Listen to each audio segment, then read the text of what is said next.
Hello, Matthew Bell with InsurancePrescription.com. Today, I wanted to talk through 10 uses for life insurance that go beyond income replacement and final expense conversations. There's no question that income replacement and final expense conversations are two very important conversations to have, and they are two tried and true and typical uses for life insurance. But some people are surprised when they find out that life insurance can do a lot more beyond just those two applications. And sometimes this point arises in contexts where you might be having a conversation with somebody about insurance and they might say, I'm covered with my group term, or I have $2 million. I don't need a final expense policy. And there are reasons why somebody might still wish to have privately owned life insurance in their portfolio, even in those cases. But those are not the topic of this video.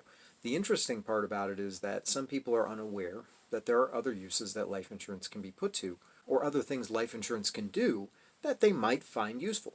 They might not, and this is an important consideration as well. Not every one of these uses is going to be equally attractive or equally useful to people. It's going to depend on your situation, on your desires, on the advice that you get, and on how some of these ideas strike you. But in my opinion, knowledge does give you a certain amount of power, and from my perspective, it's always better to know about these ideas and to be able to weigh them and think through them yourself than to not know about them at all. So in that spirit, I'm going to present you with 10 different uses for life insurance that go beyond income replacement and final expense planning. I should tell you that I am not going to spend a whole lot of time on any one of these ideas. I am simply going to list them out, and I'm going to do little else besides that. In additional videos, in future videos, I may dive into each of these ideas a little more in depth. And so if one of these ideas does resonate with you, or if you do find something of interest in it, you might want to check out a future video where I get more into specifics.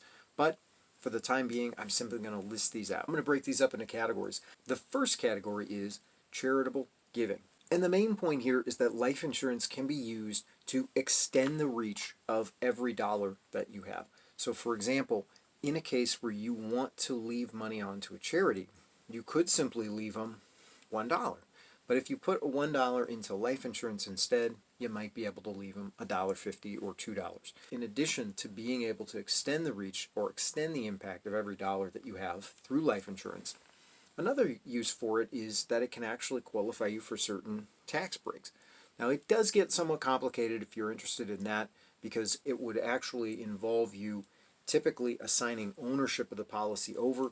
So for sure, you would need to consult with not only an insurance agent, but a lawyer in the relevant field, a tax preparer. That kind of conversation would have to be very carefully handled, and the policy would have to be drafted correctly. But it's possible to enhance charitable gifting strategies with life insurance. Now, second use is going to be for college funding. Now, the main thing about college funding is that cash values in life insurance policies are not reported on the free application for federal student aid, or the FAFSA. So on a FAFSA form that a student or prospective college attendee fills out in order to see if they can qualify for federal aid, the person applying has to disclose certain assets, and cash value life insurance is not among the assets that's considered countable from the standpoint of a FAFSA. And so life insurance can be a part of a total strategy for paying for college. Of course, 529s are the go-to piece for this, but life insurance can also play a role.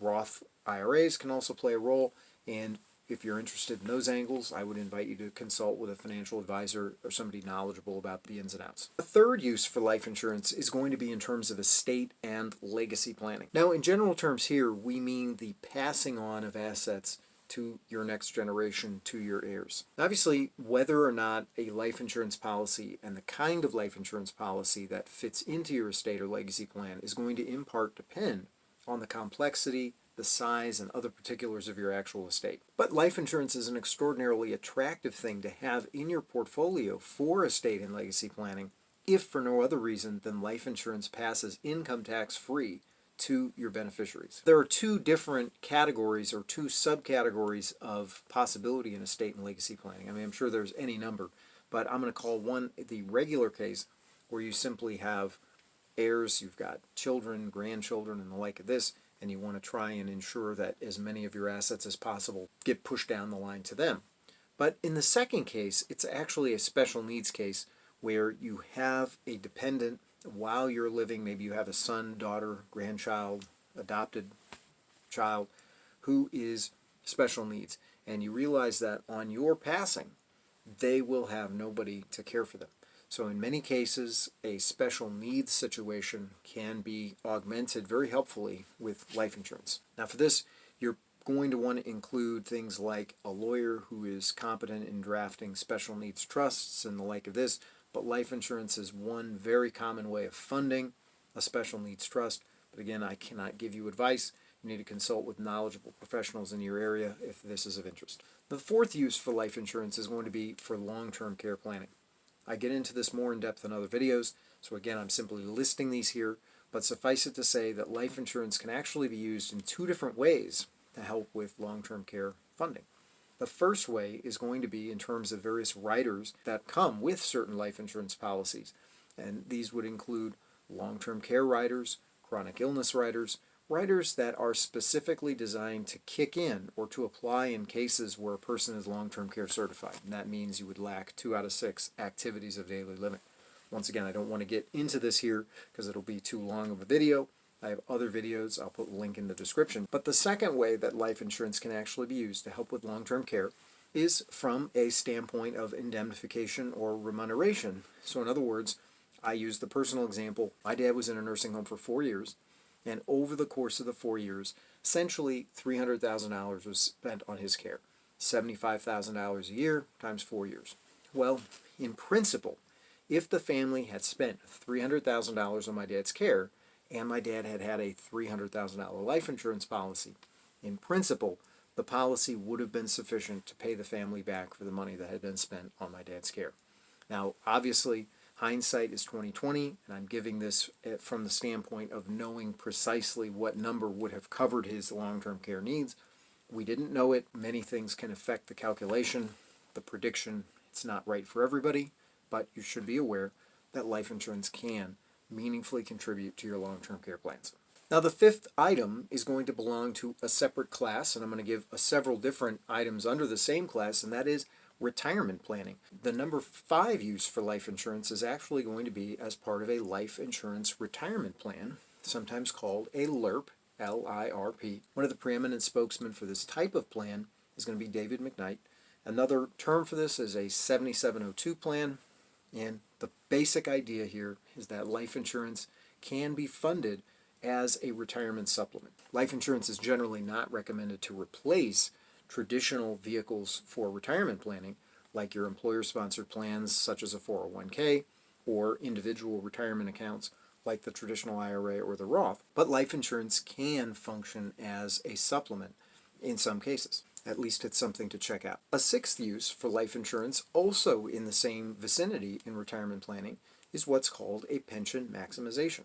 Now, once again, this is a complex thing. I'll have to save a more detailed treatment for another day. But the idea of a pension maximization is that in some cases, if you are eligible for a pension, you can actually select a pure pension option. In other words, a pension option with no survivorship, and then provide survivorship with a life insurance policy instead of relying on the pension company to provide a survivorship.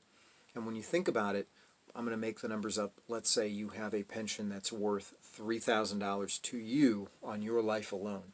But if you were to select 100% survivorship, the pension would go from $3,000 a month to $2,500 a month, making the numbers up. Well, what do you call it if you spend $500 a month to guarantee someone else a payment in the event of your death? It's life insurance. And so the idea here is, instead of spending $500 out of your pension check to the pension company to provide your loved one with a survivorship option, you might find it more cost-effective or more flexible or for some other reason more attractive to do the same thing with a private life insurance policy. And so in those cases, you can elect a 100% benefit to only you with no survivorship, and then take some of the difference and use it to fund a life insurance policy on your own. And in many cases, you can come out ahead in this way. The numbers have to be carefully analyzed.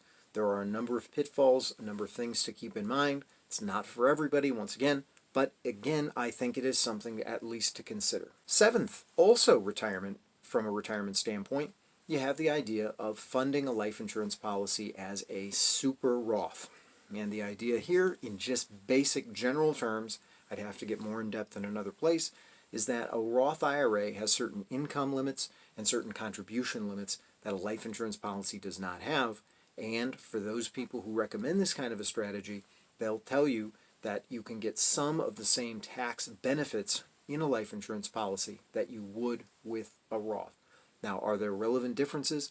Absolutely. Are there things to watch out for? Yes. Can this be done correctly and incorrectly? Yes. So you would need to look into it for yourself and pay careful attention to the details. But once again, some people are not even aware that this is a potential thing.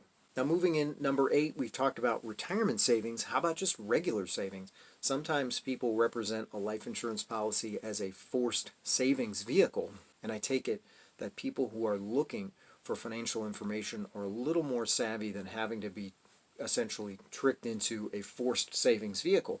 But have you considered the fact that a life insurance policy can be used as a CD alternative or as a savings account or money market alternative?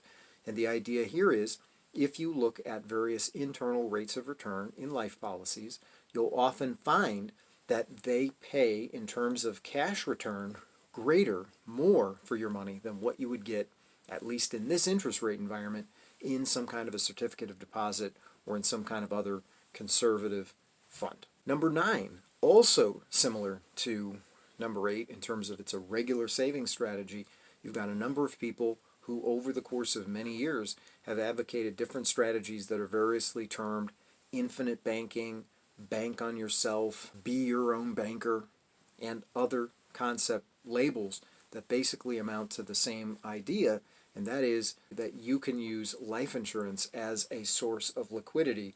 There's a very interesting article by NerdWallet where the author of the piece really gives a fair, even-handed treatment, I think, to this idea.